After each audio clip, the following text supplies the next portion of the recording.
हमारे साथ अरुण गुप्ता जी जुड़ चुके हैं, प्रेसिडेंट हैं दिल्ली मेडिकल काउंसिल के। अरुण गुप्ता जी, सुप्रीम कोर्ट ने इस पूरे मामले में आज सुनवाई की है और एक कहीं ना कहीं जो सुप्रीम कोर्ट की तरफ से टिप्पणी आई है वो बहुत बड़ी टिप्पणी है और ये कहा जा रहा है कि राष्ट्रहित का मामला है। नेशनल टास्क फोर्स का गठन किया गया, सीबीआई से गुरुवार तक जांच रिपोर्ट मांगी गई है, पश्चिम बंगाल सरकार को फटकार लगाई गई है, एफआईआर में देरी को लेकर सवाल किए गए हैं। क्या लगता है अब इस सुनवाई के बाद क्या कुछ आगे होता हुआ आपको दिखाई पड़ता है? देखिए, डॉक्टर्स के लिए बहुत बड़े रिलीफ की बात है और इसके पहले भी इस तरह की घटनाएं बहुत हुई हैं और हम लोगों के वेरियस फोरम से हम लोगों ने वेरियस कोर्ट्स में भी गए। ऐसा नहीं कि कोर्ट में हम लोग पहली बार गए और उसके पहले कहीं भी कोई रिलीफ मिला नहीं। पर ये जो कैलकाटा का इंसिडेंस हुआ, इसको लिखते मुझे लगता है समाज को और कोर्ट को झकझोर दिया। जिस तरह से उन्होंने ये जो बात बोली है सुप्रीम कोर्ट ने, बहुत ही सिग्निफिकेंट बात है, हम सब इसका स्वागत करते हैं। और मैं जिस तरह से प्रोएक्टिव रोल लिया है माननीय सुप्रीम कोर्ट ने, हम इनका धन्यवाद भी करते हैं। और अब हम चाहते हैं कि इस बात को यहाँ से आगे लेके जाया जाए और आज को बीच में ना छोड़ा जाए। हम लोगों की बहुत दिनों से डिमांड थी, क्योंकि देखो ये जो इंसिडेंस है कैलकाटा का या किसी एक पर्टिकुलर पॉलिटिकल पार्टी स्टेट का नहीं है। डॉक्टर्स के अगेंस्ट हिंसा की खबरें पूरे देश में लगातार होती आ रही है, कई सालों से होती आ रही है। क्योंकि इस बार ये बहुत ब्रूटल था और काफी एक एक्सट्रीम लिमिट तक चला गया, शायद इसलिए कहीं ना कहीं समाज को सोचना पड़ रहा है डॉक्टर्स के अगेंस्ट क्या हो रहा है। पर रोज इंसिडेंट्स होते हैं, वर्बल अब्यूज से लेकर फिजिकल अब्यूज से लेकर के हमारी जो गर्ल्स डॉक्टर्स होती है उनके अगेंस्ट टॉन्ट की जाते हैं, हरकत की जाती है और 100 में से 99 केस कभी रिपोर्ट होते भी नहीं है। अब सुप्रीम कोर्ट ने इसमें संज्ञान लिया और उन्होंने नेशनल टास्क फोर्स की बात की है। मुझे लगता है बिल्कुल ये टास्क फोर्स गठित हो और इसमें काम करें। हमारी जो बहुत सी डिमांड है इसमें मैक्रो लेवल और माइक्रो लेवल दोनों पे काम करना पड़ेगा। मैक्रो लेवल पे हमने कहा कि भाई आप एक सेंट्रल जो प्रोटेक्शन एक्ट की बात हम लोग बार बार कर रहे हैं वो बहुत जरूरी है, क्योंकि एक स्ट्रॉन्ग एक्ट डिटरेंट होता है। हमारे देश में क्या होता है, कोई भी आकर के डॉक्टर को अब्यूज करके फिजिकल असॉल्ट करके चला जाता है अरुण जी, और आखिर उसमें कुछ नहीं होता। अरुण तो जब जी, तक एक हाँ जी अरुण जी, सुप्रीम कोर्ट ने डॉक्टर से यह भी अपील की है कि वो काम पर लौटें और उनकी सुरक्षा को लेकर यहां पर पूरा देश इस वक्त चिंतित है और यह भी कहा है कि एक राष्ट्रीय प्रोटोकॉल विकसित करना होगा। तो क्या आप भी यह मांग करेंगे कि जो डॉक्टर्स धरने पर हैं वो अपने काम पर लौटें, क्योंकि अब सुप्रीम कोर्ट में इसकी सुनवाई जारी है? मुझे लगता है बिल्कुल अब वापस आ जाना चाहिए काम पे, क्योंकि हम लोगों को सरकारों पर भरोसा नहीं। मैं साफ बता रहा हूँ, हम सरकारों पर ट्रस्ट नहीं करते। इसके पहले भी सेंट्रल गवर्नमेंट ने से हमारी कई बार बात हुई, उन्होंने सेंट्रल वायलेंस एक्ट के बारे में बात की। वो एक बिल चला, किसी मिनिस्टर ने रोक दिया, किसी ने कहा जरूरत ही नहीं है कल को करने की। अब क्योंकि सुप्रीम कोर्ट ने खुद संज्ञान लिया है और सुप्रीम कोर्ट में अगर लीड लेगी तो मुझे लगता है हमें जो अचीव करना था हम अचीव कर चुके हैं यहाँ से। और मुझे लगता है कि अब सुप्रीम कोर्ट की निगरानी में काम हो रहा है, तो जो डॉक्टर्स की डिमांड थी प्राइमरली वो पूरी हो चुकी है। और मुझे पूरी उम्मीद है कि जो नेशनल टास्क फोर्स बनेगी वो ऐसा स्ट्रॉन्ग लॉ बना के आएगी ताकि आगे आने वाले दिनों में डॉक्टर्स जो हम लोग काम करते हैं अपने हॉस्पिटल्स के अंदर बिल्कुल भयमुक्त होकर के काम कर सके और हमें डर ना लगे। अरुण जी, इसके साथ ही साथ यहां पर सुप्रीम कोर्ट की तरफ से यह भी कहा गया कि यह मुद्दा देश भर के डॉक्टरों की सुरक्षा से जुड़ा हुआ है। हम डॉक्टर, महिला डॉक्टर और युवा डॉक्टर की सुरक्षा को लेकर चिंतित हैं, चिंता व्यक्त की है सुप्रीम कोर्ट ने। और जो नेशनल टास्क फोर्स का गठन किया है इसमें पदेन सदस्य के तौर पर कैबिनेट सेक्रेटरी, होम सेक्रेटरी और स्वास्थ्य के जो सचिव हैं वो भी रहेंगे और कई जाने माने डॉक्टर्स को इसमें शामिल किया गया। क्या आपको लगता है कि अब एक नेशनल प्रोटोकॉल इस पर बनाया जाएगा डॉक्टरों की सुरक्षा को लेकर? नहीं, मेरा तो सिर्फ ये कहना है कि जो एक शुरुआत हुई है सुप्रीम कोर्ट से, मैं शुरुआती मानूंगा, क्योंकि वो नेशनल टास्क फोर्स अपनी रिकमेंडेशन देगी फिर सुप्रीम कोर्ट उसे मुहर लगाएगी। अल्टीमेटली जो एक्ट होता है वो पार्लियामेंट से पास होना होता है। हमें देखना होगा कि आगे जाकर के कितना एग्रेसिवली इसको पुश किया जाता है। ऐसा ना हो कि महीने 2 महीने बात भूल जाए और ये जो जिन लोगों का आप नाम ले रहे हैं सेक्रेटरी वगैरह जो है, कहीं ऐसा ना उसको डायल्यूट कर दे। तो हमें बहुत क्लोज वॉच करनी होगी। जो हम चाहते हैं वो जरूर हो। टास्क फोर्स बनाने के बाद ये मामला डायल्यूट नहीं होना चाहिए। जो डॉक्टर्स की डिमांड है वो पूरी होनी चाहिए। एक ऐसा सख्त कानून होना चाहिए कि किसी की हिम्मत ना पड़े इस तरह की हरकतें करने में। और मैं एक बात और ऐड करना चाहूंगा यहाँ पे, आप समझ के चलिए अगर डॉक्टर्स के अगेंस्ट वायलेंस होता है तो सोसाइटी को ऐसा बहुत लॉस है। डॉक्टर्स को से ज्यादा लॉस सोसाइटी का है। हम लोग जब क्रिटिकल इल पेशेंट को देखते हैं, हम स्ट्रेसफुल एनवायरनमेंट में काम करते हैं, तो हमें भय मुक्त वातावरण चाहिए। अदरवाइज मुझे क्या होगा, मैं तो कल को क्रिटिकल इल पेशेंट लेने में अवॉइड करना शुरू कर दूंगा, तो पेशेंट कहाँ जाएंगे। तो ये बहुत दिनों से डिमांड थी, मल्टीपल टाइम हम लोग कोर्ट्स में भी गए, हम सरकारों से भी अपील करते आ रहे हैं। जी। तो मुझे लगता है ये जो टास्क फोर्स में जो लोग हैं, जिन लोगों को इसमें शामिल किया गया है, उनकी जिम्मेवारी है कि इसको डायल्यूट ना करें, कृपया जी करके देखें अरुण कि ये जी, बहुत मजबूत बिल बने। अरुण जी, इसके अलावा सुप्रीम कोर्ट ने भी वही सवाल उठाए हैं जो एक आम आदमी इस पूरे केस में उठा रहा था कि आखिरकार एफआईआर में देरी क्यों हुई, कैसे भीड़ को अस्पताल के अंदर घुसने दिया गया, प्रिंसिपल की क्या भूमिका रही थी, क्या एफआईआर दर्ज कराने में देरी हुई। जो सवाल सुप्रीम कोर्ट ने पूछे, मैं इस पर आपकी प्रतिक्रिया चाहूंगा। क्या आपको लगता है कि पश्चिम बंगाल की सरकार, पश्चिम बंगाल की पुलिस की तरफ से हीला हवाली बरती गई, लापरवाही बरती गई, बहुत गंभीरता से इस केस को शुरुआत में नहीं लिया गया? हाँ, मुझे लगता है ऐसा कुछ हुआ है बिल्कुल, तभी इस तरह का आउटरीच हम लोग सबके अंदर है। और दूसरा, हमेशा डॉक्टर्स को, अस्पतालों को एक सॉफ्ट टारगेट माना जाता है, पब्लिक की ओर से भी और अनफॉर्चुनेटली मीडिया की ओर से भी और सरकारों की ओर से भी। पहली बार तो ऐसा नहीं हुआ, और जब इस तरह इतना बड़ा इंसिडेंस हुआ तो मुझे लगता है जो भूमिका थी इनकी और एग्रेसिव होनी चाहिए थी। अब कम से कम सुप्रीम कोर्ट ने इस पे अपने कमेंट किए, और अब ये केस सीबीआई के अंडर है, तो मुझे लगता है बिल्कुल दूध का दूध पानी का पानी होना चाहिए।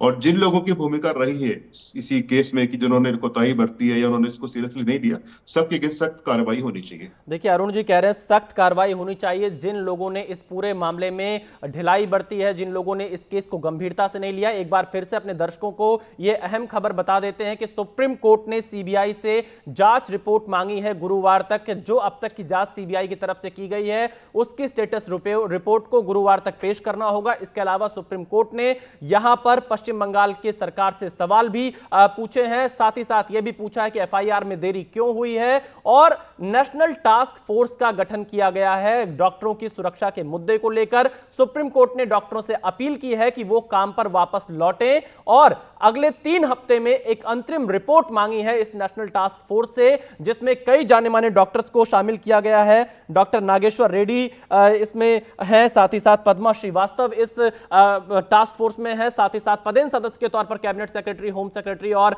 हेल्थ सेक्रेटरी को भी इसमें जगह मिली है। हमारे साथ एक और मेहमान जुड़ चुके हैं, सीमा समृद्धि जी, वकील हैं सुप्रीम कोर्ट की। सीमा जी, सुप्रीम कोर्ट में आज जो सुनवाई हुई है, जो टिप्पणी सुप्रीम कोर्ट की तरफ से आई है, वो बहुत गंभीर टिप्पणी है और बहुत गंभीर सवाल पश्चिम बंगाल की सरकार के कामकाज पर और पुलिस के रवैये पर भी उठा रही है। कैसे देखते हैं सुप्रीम कोर्ट की टिप्पणी आज जो इस पूरे केस में आई है? देखिए, सबसे बड़ी बात कि ये मैटर सो मोटो कॉग्निजेंस का मैटर है। कोर्ट को जब लगा कि वेस्ट बंगाल में जो हालात बनाए हुए हैं वहां की सरकार ने, ये जब तक हम इंटरफेयर नहीं करेंगे इसमें, तब तक ये नहीं ठीक होंगे, और ना ही जो डॉक्टर बेटी है उसकी जस्टिस मिलने की पॉसिबिलिटी की संभावना जो है, मुझे अभी तक जो लग रहा है कि वो उतनी नहीं है जितना होना चाहिए था। क्योंकि शुरुआत से अगर देखें इस केस में, तो एफआईआर का डिले होना, बेटी की डेड बॉडी को पेरेंट्स को ना दिखाया जाना, उसके बाद जो सेमिनार हॉल था जहां पर बेटी का शव पाया गया, उसके बगल में कंस्ट्रक्शन स्टार्ट कर देना, जो क्राइम सीन है उसको इन्होंने कवर नहीं किया, तो तमाम तरीके। उसके बाद देखा 2-3 दिन बाद जब डॉक्टर प्रोटेस्ट कर रहे हैं, उसके बाद उनके ऊपर अटैक होना एक मॉब के द्वारा, तो ये टोटल लॉ एंड ऑर्डर का फेलियर था वहां पर। तो सुप्रीम कोर्ट ऑफ इंडिया ने 2-3 चीजें करी हैं। एक तो इसमें जो है कि डायरेक्शन, ये स्टेटस रिपोर्ट सीबीआई से मांगा कि अभी तक क्या इन्वेस्टिगेशन हुआ है। दूसरा, इसमें टास्क फोर्स वाली बात है, फोर्स वाली, और ये टिप्पणी तो करना जरूरी था स्टेट गवर्नमेंट पे कि आखिर ये कर क्या रहे हैं। वहां की मुख्यमंत्री जी जो हैं वो प्रोटेस्ट कर रही हैं इस चीज को लेकर के कि जस्टिस चाहिए। भाई, जब गवर्नमेंट आप हो तो आप ही से जस्टिस डॉक्टर्स मांग रहे हैं, आप किससे जस्टिस मांग रही हैं? आपको तो इमीडिएटली जो वहां पर डॉक्टर्स थे, उसमें प्रिंसिपल था जो आज के हॉस्पिटल में, उनको इमीडिएटली सस्पेंड करने की जगह आप उनका दूसरी जगह ट्रांसफर कर दे रही हैं। तो शुरुआत से ही इसमें नेग्लिजेंसी के साथ साथ मुझे लगता है कि एक जो एक्चुअल जो कल्प्रिट है वो सामने ना आए, उन चीजों को जो एक्चुअल मैटर है उसको दबाने के लिए ये सारी चीजें करी गई। तो सुप्रीम कोर्ट ऑफ इंडिया का ये इंटरफेयर करना और सोमोटो कॉग्निजेंस लेकर के, ये बहुत ही सराहनीय है, और मुझे पूरी उम्मीद है कि हमारी अभ्या को जस्टिस मिलेगा। बिल्कुल, देखिए सीमा बता रही हैं कि इनको पूरी उम्मीद है कि यहाँ पर अभया को जस्टिस जरूर मिलेगा। एक बार फिर से बता दें कि जो नेशनल टास्क फोर्स का गठन किया गया है वो किन मुद्दों पर अपनी रिपोर्ट पेश करेगी, ये भी जानकारी सामने आ रही है। आपातकालीन कक्ष के क्षेत्रों में अतिरिक्त सुरक्षा की आवश्यकता हो सकती है क्या, इस बिंदु पर अपनी रिपोर्ट पेश करेगी। हथियारों को प्रवेश करने से रोकने के लिए बैगेज स्क्रीनिंग की आवश्यकता है। यदि कोई व्यक्ति मरीज नहीं है तो उसे एक सीमा से अधिक की अनुमति देनी चाहिए, अंदर जाने की नहीं देनी चाहिए। इस पर होगी। भीड़ को नियंत्रित करने के लिए क्या कदम उठाए जाने चाहिए, इस पर अपनी रिपोर्ट देगी। डॉक्टरों के लिए विश्राम कक्ष और डॉक्टर नर्सों को आराम करने के लिए जो स्थान होना चाहिए उसके देखरेख करेगी। उचित प्रकाश व्यवस्था हो, सुरक्षा के इंतजाम हो, इसके अलावा प्रॉपर निगरानी रखी जाए, उनके परिवहन की तमाम सुविधाएं हो। ये बहुत सारी बातें इन तमाम क्षेत्रों पर ये नेशनल टास्क फोर्स अपनी रिपोर्ट पेश करेगी। बहुत महत्वपूर्ण ये रिपोर्ट हो जाएगी। लेकिन अरुण गुप्ता जी, देखिए डॉक्टरों की सुरक्षा से जुड़ा मामला है और सुप्रीम कोर्ट ने साफ तौर से एक बड़ी लाइन ये बोली है कि ये मुद्दा देश भर के डॉक्टरों की सुरक्षा से जुड़ा है। हम एक और रेप का इंतजार देश में नहीं कर सकते हैं। इस टिप्पणी को आप किस तरह से देखते हैं सुप्रीम कोर्ट की? जो बातें विशाल जी बताई कि जो टास्क फोर्स का एजेंडा आपने मेरे अभी आपसे ही सुना है, मुझे लगता है कुछ मेजर मुद्दे मिसिंग है उसमें सर। ये जो बातें हो रही है बहुत माइक्रो लेवल की बातें हो रही है कि मार्शल लगाने, ड्यूटी रूम बनाने, पर जो मेजर बात जो उसमें मिसिंग है मुझे लगता है अभी हम कह रहे हैं हॉस्पिटल को सेफ जोन डिक्लेयर करना पड़ेगा। जब तक हॉस्पिटल को सेफ जोन डिक्लेयर नहीं करेंगे, जैसे एयरपोर्ट में होता है या बाकी सरकारी ऑफिस में होता है, ये बात बनेगी नहीं। तो आज तो आप कह दोगे पूरे हिंदुस्तान में हजारों अस्पताल हैं, लाखों जगह डॉक्टर्स काम करते हैं, तो क्या माइक्रो लेवल पे आप कैसे मैनेज करोगे कि एक जगह है भी कि नहीं, मार्शल है कि नहीं। तो मुझे लगता है ये बात मुझे नहीं पता टास्क फोर्स के सामने क्यों नहीं आई। आनी चाहिए कि हॉस्पिटल को सेफ जोन डिक्लेयर करने के लिए क्या करना। और दूसरा ये, इसमें आपने उसके बारे में बात नहीं कहा कि सेंट्रल एक्ट की जिसे हम बात कर रहे हैं कि सेंट्रल एक्ट लाना पड़ेगा। जब तक एक एक्ट नहीं होगा, एक लॉ में, कानून में प्रावधान नहीं होगा कि जो लोग इस तरह की हरकतें करते हैं उनको पनिश किया जाए सीवियरली, तो ये बाकी छोटी मोटी बातों से कुछ अरुण जी, होगा देखिए क्योंकि अभी तो टास्क फोर्स का गठन हो रहा है, ये कुछ ऐसे संभावित एरिया हैं जिस पर इस टास्क फोर्स को अपनी रिपोर्ट बनानी होगी, उसमें ये आपकी भी कई बातें शायद आएंगी जरूर। सीमा जी, मैं आपसे ये जानना चाह रहा हूं, यहां पर एक और टिप्पणी आई है सुप्रीम कोर्ट की तरफ से कि पीड़िता की तस्वीरें व नाम सोशल मीडिया पर प्रसारित होने से हम चिंतित हैं। आखिरकार पीड़िता की तस्वीर, नाम लोगों ने क्यों इतना ज्यादा शेयर किया और इस पर सुप्रीम कोर्ट ने भी अपनी चिंता व्यक्त की है? देखिए, अगर इन जनरल बात करें तो लोगों के पास जब वो पहले पहुंची पिक्चर, तो जो लोगों का सेंटीमेंट है कि इस बिटिया के साथ क्राइम हुआ, तो लोगों को ये नहीं पता है कि ये भी एक क्राइम है। उसकी आइडेंटिटी को डिस्क्लोज करना, उनके परिवार की आइडेंटिटी को डिस्क्लोज करना, बेटी की, पीड़िता की फोटो को डिस्क्लोज करना। लेकिन इश्यू ये है कि ये किया किसने? सबसे पहले पीड़िता के बारे में जानकारी प्राइमरी लेवल पे वहां के लोकल जो इन्वेस्टिगेशन ऑफिसर थे, पुलिस वाले, उनको पता होगा, या जो अदर लोग हैं कि इसने किसने किया। नाम का डिस्क्लोज मुझे पता चला टीएमसी की कोई नेता है, उन्होंने किया, बाद में उन्होंने माफी मांगी है। तो सबसे बड़ी दिक्कत ये होती है कि जब भी किसी बेटी का इस तरीके से नाम आ जाता है, वो उसको पब्लिश कर देते हैं, तो उसकी परिवार की जब आइडेंटिटी डिस्क्लोज होती है, तो सोसाइटी का भी स्ट्रक्चर ऐसा नहीं है कि वहां पर लोग इस चीज को एक्सेप्ट करें कि नहीं, इनके साथ अगर गलत हुआ है तो हम सब खड़े हैं। उनको एक बेचारी वाली फीलिंग से देखना, ये सारी चीजें। तो सुप्रीम कोर्ट ऑफ इंडिया ने बिल्कुल सही कहा कि पहले मुझे लगा कि बीच में भी जब डिस्कशन हुआ तो ये बात चली कि जितनी भी सोशल मीडिया पे पिक्चर्स आई हैं उनकी बिटिया की, उन सबको हटाया जाए। तो ये बहुत जरूरी है। और दूसरी इंपॉर्टेंट चीज एक और मैं कहना चाहूंगी, जैसे अभी अरुण सर को मैं सुन रही थी कि वर्क प्लेस पर ये डॉक्टर्स के लिए अच्छा है कि एक सेंट्रल प्रोटेक्शन एक्ट आना चाहिए, लेकिन वर्क प्लेस पर जितने भी प्रोफेशनल वर्क हैं वहां पर सबकी सेफ्टी सिक्योरिटी का बहुत जरूरी है। और स्पेशली उस वर्क प्लेस पर जहां फीमेल वर्क कर रही हैं, उनका हरासमेंट ना हो। तो विशाखा गाइडलाइन और उसके अलावा उनके साथ इस तरीके के हीनियस क्राइम ना हो, तो एक्स्ट्रा उनके लिए क्या किया जा सकता है, इस पर भी विचार करना बहुत जरूरी है। जी, अरुण जी, क्योंकि अब ये कमेटी अपनी रिपोर्ट देगी, 22 अगस्त को इस मामले की अगली सुनवाई है। आपने भी डॉक्टरों से अपील की है कि वो वापस काम पर लौटे, क्योंकि सुप्रीम कोर्ट ने डॉक्टरों से इस बात की अपील की है। तो ये माना जाए कि अब डॉक्टर्स दोबारा अपने कामकाज पर लौट जाएंगे आज शाम तक, इस बात की उम्मीद की जा सकती है? नहीं नहीं नहीं विशाल जी, देखो ऐसा कि जो सुप्रीम कोर्ट ने कहा है टास्क, ये मुझे आपने अभी डायरेक्ट चैनल के थ्रू बताया है। ठीक है, ये अभी आई खबर, हमने तो उसको देखा नहीं ना अभी।